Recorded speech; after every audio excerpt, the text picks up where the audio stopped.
जिनी, तू ठीक तो है ना? आज तू अपने ऑनलाइन बॉयफ्रेंड से मिलने नहीं गई थी? गई थी, 6 महीने से जिस लड़के से बात कर रही थी उसी से मिलने। कहीं फोटो नकली तो नहीं निकली? तू ठगी गई क्या? अरे तुम उसके साथ वापस क्यों आ गई? क्योंकि जिससे मैं 6 महीने से ऑनलाइन बात कर रही थी वो ये ही थी। क्या सिया तुम? हाँ, इसने एक फेक अकाउंट बनाया, रोज मुझसे बात करती थी, खाना खाया, सो गई और मेरी हर बात, हर सीक्रेट जानती रही। ये तो बहुत डरावना है। मैं तो बस तुम्हारी फिक्र कर रही थी। अगर मैं नहीं होती तो कोई और होता। अगर वो गलत इंसान निकलता तो? तुम मेरी पसंद नापसंद जानकर अपनी जासूसी को सही ठहराना चाहती हो। जिनी, शायद सिया सच में तुम्हारी फिक्र करती है, बस तरीका गलत है। हाँ, हम सब रूममेट हैं। इसे यहीं खत्म करते हैं। सिया, ध्यान से सुनो, आज के बाद मुझसे दूर रहना, अपना ध्यान कहीं और लगाओ। अगर सच में फिक्र करनी है तो टीना और रिया की करो। सिया आए तो बोल देना, मैं नहीं हूँ। अरे रिया कहाँ है? वो यहाँ नहीं है। मुझे उस बंदरिया के बारे में एक सीक्रेट पता चला है। क्या पता चला? मैंने पता लगाया है, रिया को प्रिंस बहुत पसंद है। तुम्हें कैसे पता? मैंने उसके कूड़े में उसका रेज्यूमे देखा तो वो जॉब ढूंढ रही थी। नहीं, जिस कंपनी में उसने अप्लाई किया है वही प्रिंस काम करता है। और एक बार मैंने उसका फोन ढूंढने में मदद की थी ताकि वो खोए नहीं। मैंने उसका लोकेशन अपने फोन से लिंक कर लिया और देखा वो बार बार उसी कंपनी में जा रही थी। फिर मैंने उसके नंबर से उसके सारे सोशल मीडिया अकाउंट्स चेक किए। वो हाल में बहुत इमोशनल पोस्ट डाल रही है, पक्का कुछ चल रहा है। मैं बस उसकी भी फिक्र कर रही हूँ। तुम्हारी भैंस की पूछ, ये फिक्र नहीं, हद पार कर दी तुमने। तुम बहुत ज्यादा दखल दे रही हो। तुमने मुझे वहाँ बुलाया ही इसलिए था ना? वो रहा प्रिंस। हाँ, अब समझ आया, ये फिक्र नहीं है, ये तो पूरी जासूसी है। मुझे तो ये थोड़ा कूल लगा। सिया तो डिटेक्टिव बनना चाहती है। सिया, तुमने सबको क्यों बता दिया कि मैंने म्यूजिक रियलिटी शो में अप्लाई किया है? मैं तो बस तुम्हारी मदद कर रही थी। क्या तुमने शो में अप्लाई किया? मैं म्यूजिक सीखती हूँ, सोचा ट्राई करूँ। अगर सिलेक्शन नहीं हुआ तो शर्मिंदगी ना हो, इसलिए किसी को नहीं बताया। एक बार मैंने तुम्हारा फोन देखा था, तुम्हें ऑडिशन का मैसेज आया था। मैंने वही नंबर कॉल कर दिया और पता चला ये सिंगिंग शो है। हेलो, आप म्यूजिक शो की टीम बोल रही है? अब सबको पता चल गया, सब मेरा मजाक उड़ा रहे हैं। मैं तो बस तुम्हारी फिक्र कर रही थी ताकि तुम अच्छा परफॉर्म करो। वाह, मुझे तुम्हारा शुक्रिया करना चाहिए। अब जाओ प्रैक्टिस करो। मुझे पता है तुमने मंगलवार को रूम बुक किया है। तुम्हें ये भी पता?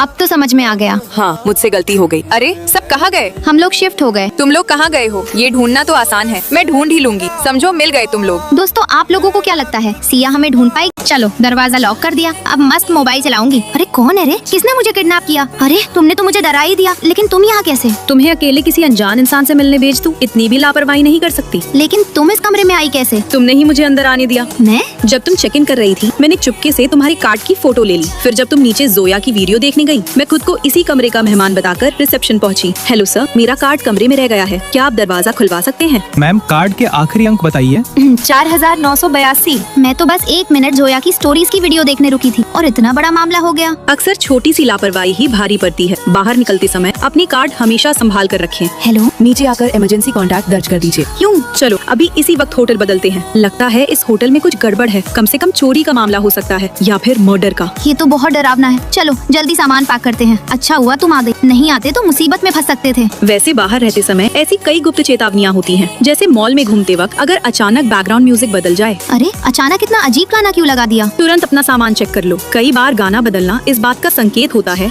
कि कोई अनजान व्यक्ति अंदर आया है। शुक्र है मेरा सामान सुरक्षित है। और अगर बार या सिंगिंग में अचानक लाइट बैंगनी हो जाए। माफ कीजिए, आपके कमरे का समय खत्म हो गया है। लेकिन मैं तो अभी आई हूँ। कई बार बैंगनी रोशनी किसी गैर कानूनी गतिविधि का संकेत होती है। ऐसी रोशनी में नसें साफ दिखाई नहीं देती। ठीक है, मैं अभी निकलती हूँ। मुझे नहीं पता था कि बाहर इतनी सावधानियाँ रखनी पड़ती हैं। और भी है, अगर ट्रेन में टीटी या स्टाफ आपको सीट बदलने को कहे तो इसका मतलब? ये तो मुझे पता है, सीट बदलने को कहें तो हो सकता है आपके पास बैठा व्यक्ति बुरा इंसान हो। वाह, अब तो तुम काफी समझदार हो गई हो। कुल मिलाकर बाहर रहते समय सिर्फ आँखों से दिखने वाली चीजों पर नहीं, आसपास के संकेतों पर भी ध्यान दो। अरे अब क्या कर रहे हैं? मैडम, कॉलेज प्रोजेक्ट के तहत मुफ्त जूता पॉलिश कर रहे हैं। नहीं चाहिए, थैंक्स। चलो यहाँ से। दोस्तों, क्या आपके साथ ऐसा कुछ हुआ है? कमेंट में जरूर बताना। गर्ल्स हॉस्टल में मरम्मत चल रही है, कमरे कम है, तुम सेकंड ईयर की सीनियर्स के साथ रहो। सीनियर्स के साथ कोई और ऑप्शन नहीं है? तो फिर सीनियर्स को तुम्हारे कमरे में भेज दूं? मतलब नुकसान तो मेरा ही है ना। हाय सीनियर्स। तू ही है ना जोया? हाँ। तेरा बॉयफ्रेंड आर्यन है ना? हाँ, मगर इनको कैसे पता? वो आर्यन उसका एक्स है। क्या? तो यही है आर्यन की एक्स? लड़कियाँ इसे कूल टाइप बोलती हैं। शायद इसी के वजह से उसने मुझे छोड़ा। मैं जिम जा रही हूँ, अब तो हॉस्टल में धमाल शुरू। सीनियर, कल तुम्हारी क्लास नहीं है ना, तो थोड़ा शोर कम रखना। ठीक है। कितने बजे? 8 बज जाए, जानबूझकर उठाया। हाँ, अलार्म से ज्यादा असरदार हूँ मैं और मेरा बॉयफ्रेंड कैंटीन जा रहे हैं, कुछ टिप्स दो। तू मेरी लिपस्टिक ले जा, जिसे देखकर वो इम्प्रेस हो जाएगा। ये ले मेरी लिपस्टिक रख, और ये मेरी भी। Thank you senior. जिनी, हमारा खाना कहाँ है? जोया से बोलो लाए, ये मेरा है। रुको, मैं ले आती हूँ। तू तो बड़ी स्वीट है। यार, मेरा तो वजन ही नहीं घट रहा। मैंने 5 किलो घटाया। कैसे? फ्रेंड रिक्वेस्ट भेजो, बताऊंगी। ठीक है, मैंने उसका इंस्टा पेज देखा। ब्रेकअप के बाद भी वो कितनी पॉजिटिव है, मेहनती मेहनती, सच्ची और स्ट्रॉन्ग। शायद एक्स और करंट को दुश्मन होना जरूरी नहीं। चल फ्रेंड बनते हैं। पक्का। तुम यहाँ क्या कर रहे हो? अपनी गर्लफ्रेंड से हॉस्टल में मिलने आया हूँ। कौन गर्लफ्रेंड? गर्लफ्रेंड नहीं, फीमेल फ्रेंड।